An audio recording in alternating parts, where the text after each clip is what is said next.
conteúdo de hoje vai ser referente às escolas penais brasileiras, que fala que antes do descobrimento do Brasil, enquanto ele era dominado pela civilização primitiva, ela adota-se também a vingança privada, sem a uniformidade nas reações penais. Informam também que os historiadores nesses civículos, eles não desconheceram o sistema tabelião.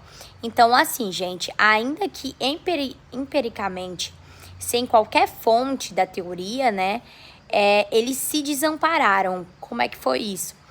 Com a grande composição e a expulsão da tribo, no tocante em si, as formas punitativas, elas predominavam. Então, as penas corporais, elas sem emprego de tortura, ela não havia autêntica organização jurídico-social, mas apenas regras que seriam consultas e dinárias. Também alguns tabus, né? Comuns ao mínimo, convicto social também. E eles também eram transmitidos verbalmente e quase sempre dominados pelo mitismo. Esse mitismo, ele foi também, né, decretado a partir de 1500. Com o descobrimento do Brasil, que foi descoberto em 1500, ele passou a vigorar o direito lusitano. O que seria esse direito lusitano? Ele também aplicou-se sucessivamente às ordenações afonsinas. Elas eram prolongadas também em 1446 por esse, né, doutor Afonso, e vigoraram até 1514. O que seria isso? Eles apresentavam um conteúdo de direito romano, de justiano e de direito canônico. Nisso, eles tinham também uns traços marcantes que seriam a crueldade das penas. A inexistência também dos princípios sagrados, como da legalidade, da ampla defesa e que predominando, né, a arbitragem dos juízes. Quando das fixações das penas, a prisão elas tinha que ser de caráter preventivo. Então, assim, eles mantinham o delinquente preso para evitar uma grande fuga ou para obrigá-lo a algum pagamento de alguma pena, né? Essa pena ela seria pecuniária. Então, assim, outra coisa também é as ordenações manuelinas. O que seria isso? Em 1500, por Dom Manuel I Venturoso, pouco se diferenciava, né, das ordenações afonsinas, em que as penas também eram crudelíssimas. Então, assim, eu digo, pena crudelíssimas. O que seria isso? Elas também se correspondiam ainda à fase da vingança pública. Nessa vingança pública, as ordenações afonsinas também, né? Elas foram consideradas o primeiro código completo da Europa. Destaque também lá em Portugal. E também se oficiava na legislação dos povos cristãos. Ela foi também um incontestável progresso e também revela que os adiantamentos que Portugal tinha em jurisprudência e a história do direito penal nesse período colonial de São Paulo e tudo mais, é que o direito, ele vem também, como no território pátrio, né?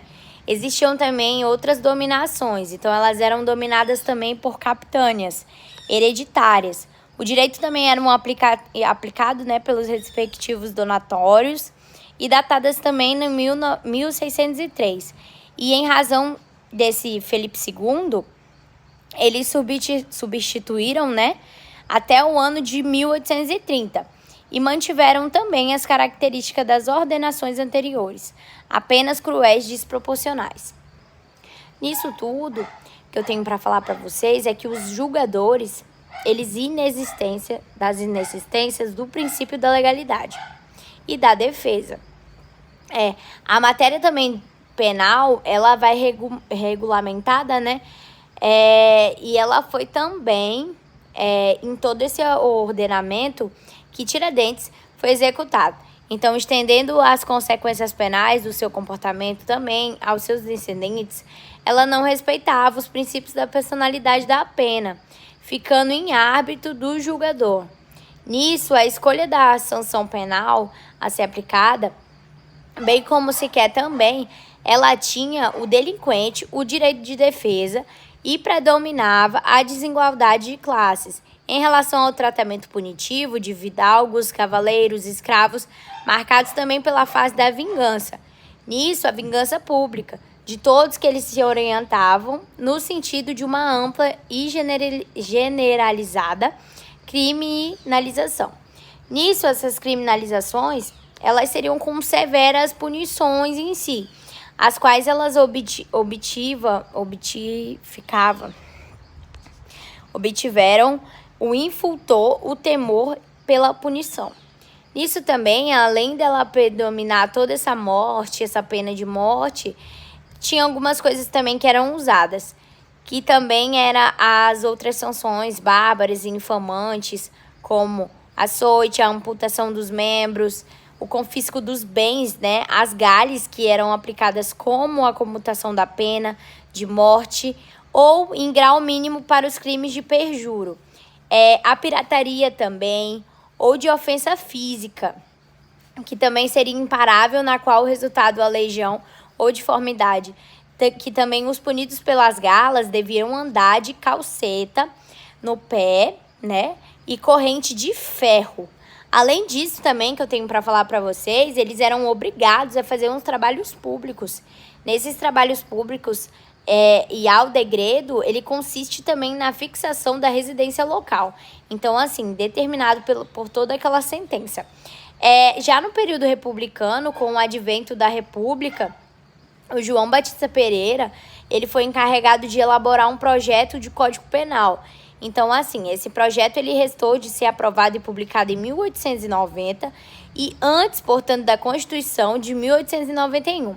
Esse código também foi criado às pressas e ele foi desapontou também pelas suas inúmeras falhas e ignorou também os avanços das tendências mundiais, então que se faziam sentir a razão do positivismo, bem como os exemplos do código estrangeiro, notalmente, e dos seus equívocos e deficiências, eles acabaram também transformando em verdadeira colcha de retalhos, né? Então era enorme a quantidade de leis extravagantes e assim que finalmente elas concentravam nas coligações das leis penais.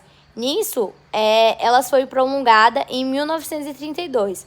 Durante o Estado Novo também, em 1937, Alcântara Machado ele vai apresentar um grande código de projeto. Então, vai ser um grande projeto de Código Penal. Nesse grande projeto de Código Penal que foi apresentado ao Brasil, o qual foi sancionado em 1940, passando a vigorar 2 anos depois, que foi em 1942, até os dias atuais, ele vai ser alterado em diversas leis contemporâneas. Então, todas aquelas leis que estavam erradas, elas foram alteradas, como também a Lei 6.414, de 1977, que ela vai ser atualizada e vai ser as sanções penais e a Lei 7.209, de 1984. E a reforma da parte geral do Código Penal, ela vai ser a reforma da parte geral que humanizou as sanções penais. Então, assim, gente, ela vai adotar apenas algumas alternativas à prisão, né? E além de reinstruir o sistema de dias e multas. Então, assim, em 1969, foi aprovado também um projeto do Nelson Hungria. O que seria esse projeto? Que seria para a criação de um novo Código Penal. Entretanto, ele deu-se na sua revogação, né, que quando ainda se encontrava em vocatio legis. O que seria isso? Lá no Código Criminal do Império, o artigo 179 da Constituição de 1824, ele também determina a urgente e necessária elaboração de um Código Criminal. O que seria isso? Fundados nas sólidas das bases da justiça e da igualdade, em 1827, o Bernardo Pereira de Vasconcelos, ele apresentou o seu projeto. Nisso, ele foi sancionado em 1830 pelo imperador Dom Pedro I, se destacando também como o primeiro código autônomo da América Latina toda. Com a elaboração desses 2 ordenamentos, eu vou falar para vocês também que a construção do Código Criminal do império do direito penal, ele deu os nítido, né, para todos, os sinais de evolução em prol da humanização. Então, ele teve uma grande evolução, né, em prol a toda essa humanidade e tudo mais, na Constituição de 1824. Então, assim, em seu artigo 179, desde já eles vão ficar abolidos os açoites, a tortura, a marca de ferro quente, a todas essas crueldades que eram causadas nessas penas cruéis, né? O item do mesmo dispositivo é que nenhuma pena também passará da pessoa delinquente, portanto, não haverá um caso ou alguma confissão que alguma confiscação, né, de bens, nem de infâmia do réu, e ela se transmitirá também perante a qualquer tipo de grau. Então, que seja, ela foi a primeira manifestação do princípio, as personalidades da pena do Brasil, e apesar disso tudo, elas eram permitidas a pena de morte na força dos Gales, de trabalho forçado e de banimento do decreto, e desenterro entre as grandes inovações. Consagrou-se também no artigo 5 do Código Criminal do Império do Sistema, do Dia da Multa, que nada obstante as características positivas. Então, não foi definida aquela figura da culpa que imperava, né, aquela desigualdade, ela não foi. Então, principalmente em relação aos escravos, que ali eu citei para vocês, eles eram encaparados a animais, portanto, considerados como bens.